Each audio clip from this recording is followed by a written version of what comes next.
Hello అండి. నమస్తే. Welcome back to our channel junior tailoring vlogs. నిన్న మన క్లాస్‌లో జుబ్బా కటింగు, స్టిచ్చింగు హాఫ్ మాత్రమే అయ్యింది కదండీ! ఇప్పుడు మిగిలిన హాఫ్ అనేది చూద్దాము. సో, ఇప్పుడొచ్చేసి నేను హ్యాండ్స్‌కి స్టిచ్చింగ్ అనేది చేస్తున్నాననమాట. ఇది కూడా నేను పీస్ అనేది ఎక్కువ తీసుకున్నాను. అలాగే క్రాస్ పీసే అనమాట ఇది కూడా. సో, ఇప్పుడు చూడండి నేనైతే కుట్టుకుంటున్నానండి. సో, ఇది క్లాత్ ఎక్కువ ఎందుకు తీసుకున్నాము అంటే దీనికొచ్చేసి మనము ముడి అనేది వేస్తామనమాట పైన. భుజాలు అటాచ్‌మెంట్ ఉండదు. జస్ట్ ఇది ముడిలాగా వేస్తాం కాబట్టి ఇది క్లాత్ అనేది ఎక్కువ తీసుకున్నాననమాట. సో, సేమ్ మనం నెక్‌కైతే ఎలా కుట్టుకున్నామో అదే విధంగా ఈ యొక్క హ్యాండ్‌కి కూడా మనమైతే స్టిచ్చింగ్ చేసుకోవాలండి. సో, నేనైతే పైదాకా కుట్టుకుంటూ వెళ్ళిపోయాను. అక్కడికే ఆపేసినా మీరు తర్వాతైనా కుట్టుకోవచ్చు. నష్టమేం లేదు. ఎలా అయినా సరే కుట్టుకోవచ్చు. సో, నేను ఈ బారు కూడా థ్రెడ్ అనేది తీసుకొచ్చేసాననమాట. అంటే కుట్టు అనేది వేసేసాననమాట. చూడండి మీరు మీకు వీడియోలో కనిపిస్తుంది కదా! సో, ఈ విధంగా అయితే నేను స్టిచ్చింగ్ అనేది చేసేసుకున్నాను.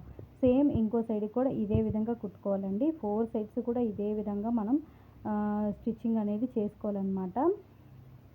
సో, అదే బ్యాక్ పార్ట్‌కి అలాగే ఫ్రంట్ పార్ట్‌కి 2 సైడ్స్ కూడా మనం ఇదే విధంగా కుట్టేసుకోవాలి. తర్వాత ఇప్పుడు చూడండి ఎదరకి మళ్ళీ సేమ్ నెక్‌కి ఎలా అయితే మడత పెట్టుకున్నామో అదే విధంగా ఇక్కడ కూడా మడత పెట్టుకుంటూ కుట్టు అనేది వేసేసుకోవాలన్నమాట. సో, పైదాకా కూడా అలాగే సన్నగా కుట్టుకుంటూ వచ్చేయాలండి. మీకు వీలైతే ఇంకా సన్నగా కూడా కుట్టుకుంటే ఇంకా బాగుంటుంది బోర్డర్ అనేది. సో, చూడండి నేను పైదాకా కూడా తీసుకొస్తున్నాను. అదే విధంగా కుట్టయితే వేసుకుంటానన్నమాట. చూసారు కదా! మీకు క్లియర్‌గా కనిపిస్తుందని అనుకుంటున్నా వీడియోలో. చూడండి. ఇది కూడా నేను మడత పెట్టుకొని ఒక 2 లేయర్స్ లాగా మడత పెట్టుకొని స్టిచ్చింగ్ అనేది చేసేసుకుంటున్నాను గైస్. అంతే. ఇంకా ప్రతి సైడ్ కూడా మీరు ఇలాగే కుట్టేసుకోవడమే. Same process. సో, చూసారు కదా! ఇదిగోండి. ఈ విధంగా నెక్స్ట్ సైడ్ కూడా మనం కుట్టేసుకుందాము. ఇలా చూసినట్లయితే మీకు 2 సైడ్స్ కూడా నేను కుట్టేసుకున్నాను. మీకు ఫినిషింగ్ బాగా కనిపిస్తుంది కదా! సో, అలాగే ఫ్రంట్ పార్ట్‌కి కూడా ఇదే విధంగా అయితే మనం స్టిచ్చింగ్ చేసేసుకోవాలండి. నేను ఆల్రెడీ స్టిచ్చింగ్ చేసేసుకున్నాను. ఇప్పుడు వచ్చేసి కింద అంచు అనేది కుట్టుకుంటున్నాననమాట. సో, గైస్ నేను చాలా కష్టపడి వీడియో అయితే పెడుతున్నాను. పక్కా కష్టమైతే ఉంటుంది దేనిలో అయినా సరే. సో, ప్లీజ్ అండి మీరు వీడియోని చివరి వరకు చూసి సబ్స్క్రైబ్ చేసుకొని ఒక లైక్ కూడా చేయండి. గంట సింబల్ని యాక్టివేట్ చేసి ఆల్ సింబల్ని ప్రెస్ చేశారంటే నేను పెట్టే ప్రతి వీడియో మీకు నోటిఫికేషన్ ద్వారా వస్తుంది. ఇప్పుడు చూడండి నేను జాయింట్ అనేది చేసేస్తున్నానమాట. మీకు ఎలా పెట్టుకోవాలనేది ఇక్కడ వీడియోలో చూపించాను. సేమ్ అదే విధంగా పెట్టుకొని మీరు స్టిచ్చింగ్ అనేది చేసుకోండి. సైడ్ జాయింట్ అనేది. సో, చూసారు కదా! ఈ విధంగా నేను సైడ్ జాయింట్ అనేది చేసేసుకున్నానమాట.